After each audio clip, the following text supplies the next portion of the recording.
Good morning, just a little update on how things are going on the next steps on the, oh hang on, on the Casali 48 base, here it is, going on, come on nicely. So I've done the pallets and that's all good, and yeah, that's nice. Now, here's the thing, put that down a second. I've got all the base reeds ready to go, all valved, lots of different valves there, just to suit the reed sizes, which is good. One thing I forgot to mention, which is really important, so I just thought I'd mention it, is getting the bottom of the reed blocks as flat as possible, because what can happen with the reed blocks is that, because it's wood, and you've got two different kinds of woods here, you've got a kind of a harder wood on the bottom and a slightly softer wood making up the chambers, is that the wood can just change shape, particularly if the humidity changes a bit over its lifetime, and you can start getting kind of undulations or warps sometimes, or it's not even. So what you could do is to make sure that is as flat as possible. Now the way I do it is to run it over, I'll show you my special thing, very expensive tool this. It's a mirror that I found in a skip, and I've stuck down a medium grade sanding paper. That's actually sanding paper for an electric sander. It's quite long. So I've stuck that down onto the mirror, so I've got a really nice flat surface. Now the idea is to get the bottom of the reed block flat, is you get your reed block. So I'm running out of room here. Get your reed block and get a pencil and just make some marks all the way down the reed block, so I can show you on this one. I'm just going to get a pencil, put lines across,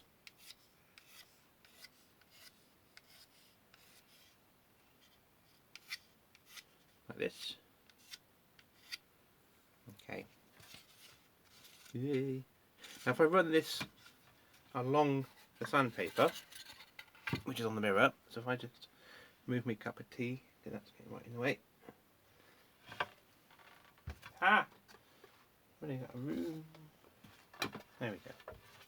So if I then run the reed block along that sandpaper, hold it down quite hard and push down, as I'm running it along, because it's a flat surface, what it's going to do is going to pick up any imperfections in that flat bit of the reed block. So any high bits will be sanded off first, and any low points will not be. And what you can do, if you look at the bottom, you'll see that the bits where the pencil mark has gone would be the high parts of that wood, and the bits where you can still see the pencil marks will be the kind of dips which hasn't been touched by the sandpaper.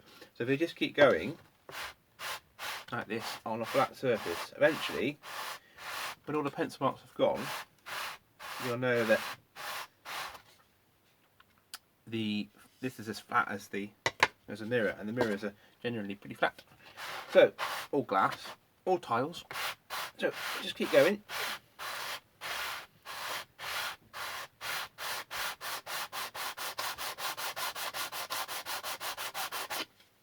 There we go. And because I've done this before, I've just done it actually, so I'm just doing it as a demo. The marks have gone, so now I know that that is a nice flat surface, and that will help when you put it back into the accordion. You just get a nice, as long as the accordion, the part inside where you put in the base, the reed block is flat as well, but it has got felt on it. You're just giving you the best chance of that being a really nice snug fit on the either treble or bass side of the accordion. So I'm going to do that for all of the reed blocks. I've got the other bass reed block here as well. I'm going to do that as well, and I'll also have done it for the treble reed blocks. So that's that bit.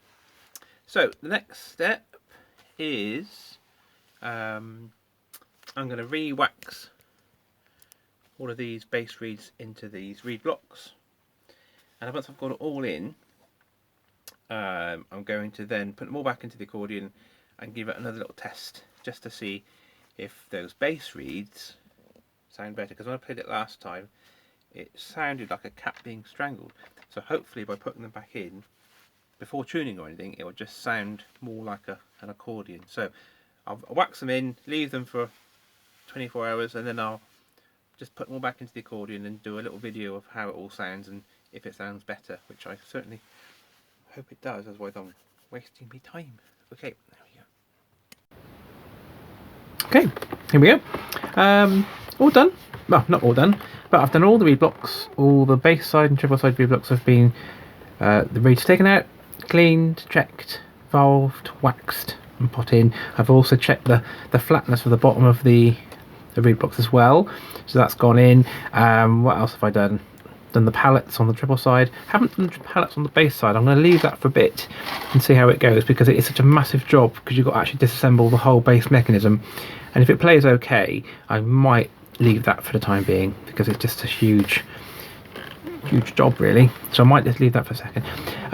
So the thing that I've noticed is that the compression is improving all the time. So as I'm doing the pallets, and as I've kind of just checked the reed blocks and everything else, things are just improving. So the compression is actually tightening up quite nicely, so that's really good. That means that I'm eliminating leaks from the accordion. Now I have done some sealing of the edges of the treble bass sides, just to make sure there's no gaps there, and the things that I'm going to do next to improve the compression will be the bellows gasket, which hasn't been changed. I'm going to tighten up the pins, some of them a bit loose, so I might actually fill some of the holes in and then re-drill them, so make sure that the pins are nice and tight. And I will be looking at the bellows themselves, so I'll do a video on that. I'm going to take them outside, hold them up to the sun and look for any little gaps or holes, and I've got some very fine leather that I can fill from the inside of the bellows to see if I can do any holes there if there are any. I'll put the grill back on, but I will be kind of doing a bit of painting of gold where some of the gold is missing on here, and I'm also putting a new grill cloth on there as well. But so this next little bit is just, I haven't done any tuning, but this is just what it sounds like with all the reeds back in. Because it's like 80 years old, it will need tuning.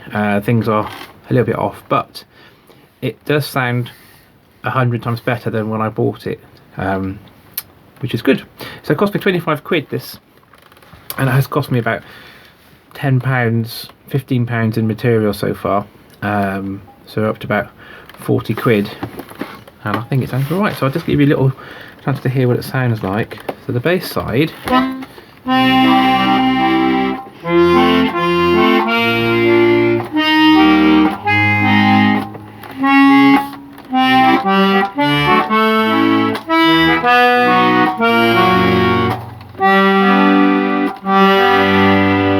so it sounds so much better than the when I first got it, but obviously it's not tuned.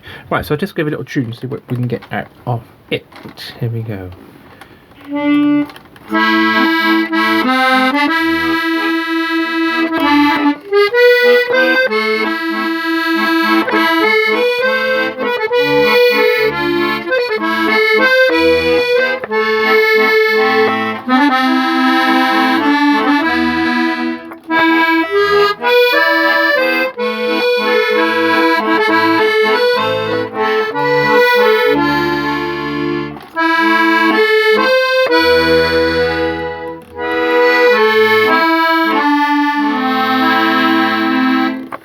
That sounds alright.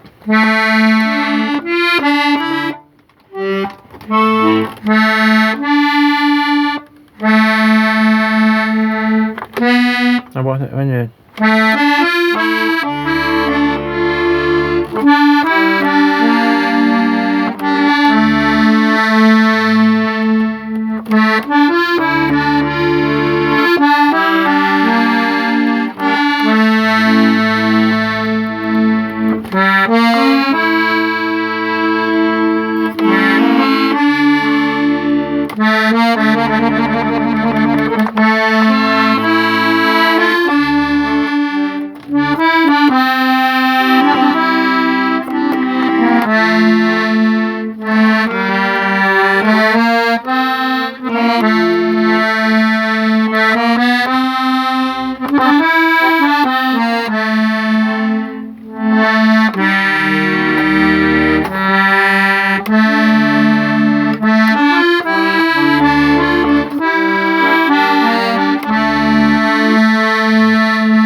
So I already like the sound of this. I do like the vintage sound, and I'm really looking forward to hearing it when it's actually tuned, and I've got the tuning really nice, because I really like it. I like this accordion. Okay, so this is the end of the next clip. I think what am I going to do? I'll do the bellows gasket, and I'll check the bellows for leaks, and I think I'll also put the grill cloth on, because there's just nice things to do, and then we'll move on to some tuning. Okay, thank you. Thanks for watching.